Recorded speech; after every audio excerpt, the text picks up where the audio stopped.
great to have you here for today's News Moto. Thank you for watching our videos. 100% of the money we earn from YouTube goes to charities here in Cambodia, and you're helping us earn this money just by watching. In the description of our videos, you can see how much we've earned from YouTube and where the money is going. There are also links to those charities in case you'd like to support them for yourself. They're all reputable, long-standing organisations doing great work in the kingdom. It's time to get started with this week's news. Today is Wednesday, the 16th of February, 2022. Let's remind ourselves of the situation with land borders and visas on arrival. No and no. Okay, let's move on. Today's official daily new COVID case total, diagnosed by PCR test, was 184, and those were all Omicron variant. Of the 184 cases, 175 were community transmission and 8 were imported. Cambodia has now recorded 3,698 cases of Omicron. 3,051 of those were community and 647 were imported cases. There are now 1,921 active COVID cases in the kingdom, and the number of active cases is growing rapidly. As Omicron case numbers grow, it appears that authorities are considering restrictions on entertainment businesses such as KTVs and nightclubs. A Health Ministry spokesman, Hok Kim Cheng, said yesterday that officials are keeping their eyes on the new surge of Omicron.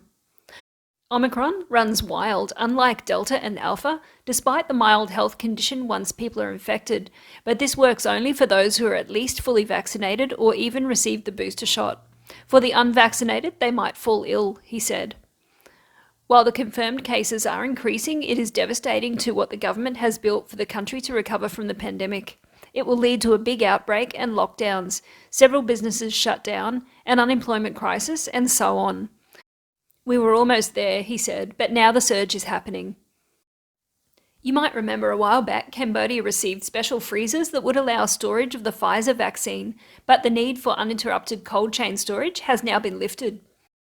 The Pfizer-BioNTech COVID-19 vaccine does not need to be constantly stored at -80 degrees Celsius, and it is understood that the Health Ministry has been made aware of this. The vaccine apparently only needs to be stored at this sub-zero temperature in order to extend its lifespan to 9 months. Otherwise, according to the US Center for Disease Control, it can be stored in normal refrigerator freezer temperatures of 2 degrees to 8 degrees, which will give a lifespan of up to 10 weeks. In issuing this clarification yesterday, the Ministry of Health said that steps are now being taken to see how the vaccine can be sent for administering as a 4th dose to frontliners in provinces bordering Thailand, which risk a further entry of the highly infectious COVID-19 Omicron variant. Ministry spokesman Hok Kim Cheng yesterday confirmed that the Pfizer vaccine can indeed be stored in a normal freezer before being administered to people. He said if the vaccine is stored at normal freezer temperature, it will have a minimum lifespan of 1 month. He noted that once the vaccine is taken out of refrigeration, it can only be administered for up to 6 hours before becoming unusable. The Ministry of Tourism has issued a new directive which stresses the importance of COVID-19 vigilance and compliance for operators of KTV, nightclubs, bars, discos and beer gardens in light of the rapid rise of Omicron in Cambodia. In the directive, the Ministry of Tourism instructs capital and provincial administrations to continue to set up mechanisms to monitor the implementation of protection measures and strengthen the implementation of tourism safety rules along the new normal trajectory for karaoke businesses. Entertainment clubs, bars, discos and beer gardens must follow the directives thoroughly, especially the following. All staff must be vaccinated against COVID-19 in all doses as directed by the Ministry of Health. They must also wear a mask and wash their hands regularly. The COVID vaccination card must be checked, and patrons must register in the QR code system before entering. They must also keep a safe distance by limiting the number of guests in proportion to the size of the business venue.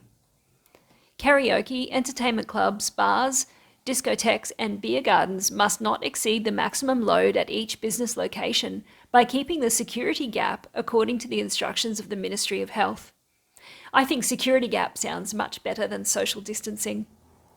Speaking of security in the kingdom, the General Department of Immigration has directed the sub-national police departments to use the Foreigner Presence in Cambodia system, or the FPCS, to register foreign nationals living in the kingdom. There are two measures to be implemented under the scheme. The first measure instructs landlords to use the app to register foreign nationals renting their house or property. Nothing new there. The second measure is that each police department at subnational level must also use the app to register foreign nationals. This bit is new, I think. Subnational police departments nationwide have been asked to use the app from now on and share their knowledge with one another. A GDI spokesperson said yesterday that there were more than 130,000 foreigners living in the kingdom at the moment. From tracking your barangs to protecting your data online, the government has released clarification on the establishment of a national internet gateway. The spokesperson of the Ministry of Foreign Affairs and International Cooperation has noted with disappointment the continued misinterpretations, especially in some foreign media, about the purpose of establishing the national internet gateway in Cambodia, despite the repeated explanation and clarification by the Cambodian competent authorities. In order to shed additional light on this misunderstanding, the spokesperson wishes to set the record surrounding the issues straight as follows. The government, with an aim to facilitate and manage internet connections and strengthen national security and tax collection, as well as to maintain social order and protect national culture, has set up in 2019 an inter-ministerial committee on the establishment of National Gateway to study and explore this necessary mechanism. The committee, through the Ministry of Post and Telecommunications as the competent institution, has conducted an extensive study on infrastructure models from different countries around the world and found that most countries have internet gateways and respective regulations. The establishment of National Internet Gateway, which prevails in almost all countries around the world, serves as an effective tool to enhance national revenue collection on the basis of transparent, equal and sincere competition between the state and telecom operators. It furthermore contributes to thwarting cybercrimes, namely illegal use of cross-border network connections, illicit online gambling, and internet scams. This mechanism has no provisions allegedly authorising the collection of consumers' data and restricting freedom of expression. Remember, dear listeners, this is News Moto, not Current Affairs Moto. There are lots of things we like to comment on, but this is not one of them. Now that that's out of the way, you'll be pleased to know that the Ministry of Interior is looking into reviewing the current driving school requirements for new learners to obtain a licence in an effort to produce quality drivers to reduce road accidents. The Interior Minister said that instructors of driving schools must be competent, skilled and experienced to teach new learners. Secondly, the theory should encompass all traffic laws and traffic signs and must be taught when teaching how to drive on the road. And lastly, the practical exam should be conducted as per the requirements on the road and on the exam paper. Meanwhile, AIP Foundation Safe Roads for Life Director Kim Manyar said that the idea of improving drivers' morality, understanding and tolerance for the safety of other road users was important. He said, "It's really good to improve the quality of driving schools across the kingdom as that is where they produce good drivers, and I suggest the ministry add more subjects such as morality because morality can bring more peace on the road." I did keep reading the word morality as mortality. He also added that driving schools should also focus on teaching motorcyclists as they are the main cause of many road accidents. Another root cause of road accidents is potholes. I didn't know this, but the Ministry of Public Works and Transport has an app where potholes can be reported. The app, commonly referred to as Share Your Hole. Okay, that's not what it's called.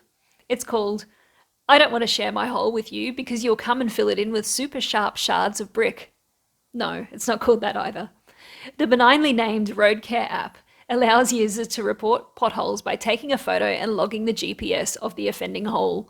The submissions are then reviewed by a team of hole raters who rank them for repair. If you stand outside the door of their office, you can often hear cries of, "Check this one out. This has to be a new record. 10 Honda Dreams, 2 Camrys and a Prius are stuck in this pothole. We've got to get them out." Moving on to this week's crime update. In Phnom Penh, the police chief lieutenant general has urged traffic police in all districts to stop taking bribes from the owners of trucks transporting goods. He made the remarks after seeing that some traffic police officers had not complied with the order. He said, "When people are abusing the traffic law, please explain to them clearly about their mistake with polite words and gestures, and all fines must be issued with ticket receipt." He added that traffic police must not argue with drunk drivers because it makes a scene and affects other road users. You might wonder why we don't talk about Cambodia's politics here on News Moto. This next story might give you a bit of clarity on that. An activist who threw a shoe at the Prime Minister's image has been freed after serving out her 2-year jail sentence. Her crime was throwing a shoe at a Cambodian People's Party billboard showing the images of Prime Minister Hun Sen and the National Assembly President in 2017. She was 42 at the time and a garment worker. She threw the shoe on the 1st of April 2017 and then fled to Thailand, where she worked as a migrant labourer in Bangkok. Nearly a year later, she was arrested by Thai police for living and working in Thailand illegally. She was repatriated to Cambodia and into the hands of Cambodian police the next day. She was then sent to jail to serve out her 2-year term. After her arrest, the woman asked the provincial court to conduct a retrial to reduce her sentence and the fine. On the 16th of January 2019, after the retrial, the court upheld her 2-year sentence.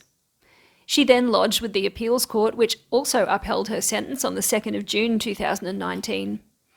On the 22nd of January last year, she made a third and final appeal, and it was also rejected by the Supreme Court. So 2 years jail term for throwing a shoe at a billboard containing the image of the Prime Minister. We'll finish up this week with 2 related good news stories. 7 provinces are to be mine-free by 2025. The 7 provinces are Prey Veng, Kandal, Kampong Cham, Preah Sihanouk, Mundulkiri, Ratnakiri and Kep. The Canadian government, through its embassy in Cambodia, has been assisting with the clearing in these provinces. The Cambodian Mine Action Centre welcomed the birth of 34 new puppies, who are the new generation of canines that will be used to assist in the mission to make Cambodia mine-free. The CMAC has moved from bringing in dogs from abroad to be used in Cambodia's demining efforts to becoming an international supplier of dogs and supporting domestic operations. Well, that brings us to the end of this week's news. You're now up to date with all of the most important events in the kingdom. Thank you for watching. Links to the stories mentioned will be in the pinned comment below, and the description of this video contains links to other channels making content about Cambodia, so be sure to check them out. Take care, stay safe, and we'll see you in our next video.